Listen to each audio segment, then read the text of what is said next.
Hi there, this is Dr. Avery, and welcome to Beef of the Week, Airline Edition. Now, I know everybody's got a story about how they hate air travel, and they're all right. I mean, there's a lot of things to not like about air travel. There's security and having to take your shoes off at security because one guy one time failed to set his sneaker on fire. And it's all for your protection, kind of, and you can sort of just get behind it and go with it because you're probably saving lives somewhere along the line and whatever.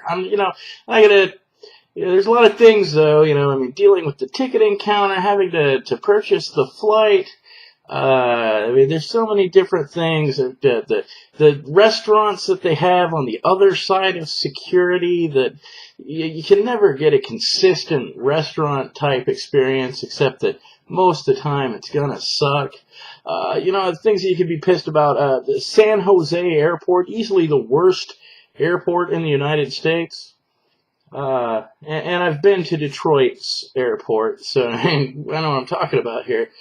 The thing that pisses me off, though, the thing that just really grates on my nerves, that brings up my hackles and whatever other crazy colloquialisms we want to throw at this, is it's luggage. Now, I'm not talking about airlines losing luggage, because so far they've never done that to me.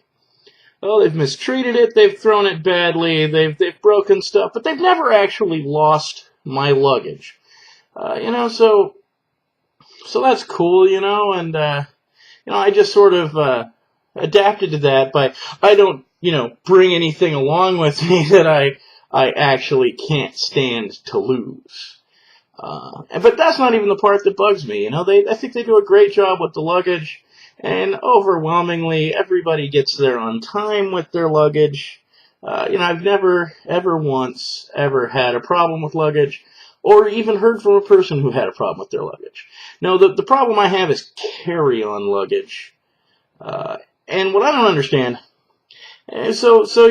average flight, if you're, just sort of a business commute, maybe you're looking at 2 hours, maybe you're looking at 4 hours, on a long flight, 10 hours.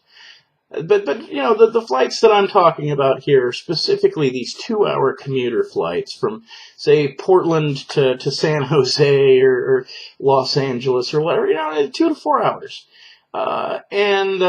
These people have to have, every last person on the plane brings 2 of the absolute largest piece of luggage that they can conceivably allow past the thing, they're like, oh, you get 2 carry-ons, and everybody has to have 2.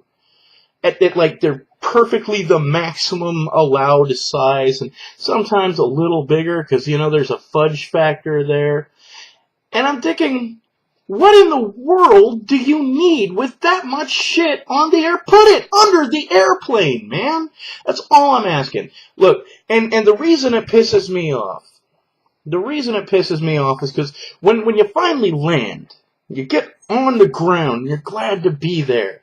The last thing I want to do, because I always pack light, and that's the thing, is I'm not a hypocrite here. When I get on the airplane, I'm carrying a laptop, and that's it, nothing else. A laptop, man. And it stays on my lap or under the seat if the stewardess gets all bitchy about it. But, I got a laptop. So that means when they open that door, I'm ready to get off the plane. So, just what do you need if you're going to be in the air for 2 hours? Why do you need 2 of these massive bags? And then when what could you possibly need that much stuff for over the course of 2 hours? And the only excuse I've heard so far is, well, people are worried that they might lose their luggage. What are you, packing heirlooms with you? Are you moving like museum pieces on the airplane? What do you got that you're so worried about losing, man? There are a couple of shitty shirts and a pair of pants and maybe some shoes. I mean, that's nothing that's so important that you just have to have it. And people will understand if you lose your luggage, right?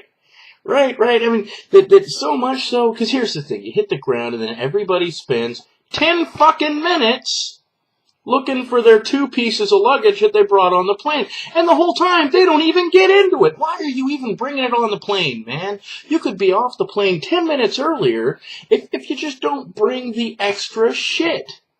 I mean, it's like this whole thing with liquids, and I swear to God, the security moves slowly because every single person has a bottle of fucking water in their carry-on. They're like, "Oh, I gotta have my water with me." Like, really?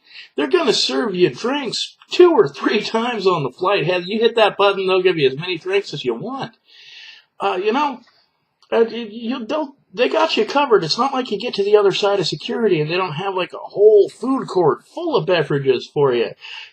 And shaving cream? Who's bringing shaving cream on the airplane? Is there people in the world? Are there people out there who are like, well, I might need to shave at 30,000 feet?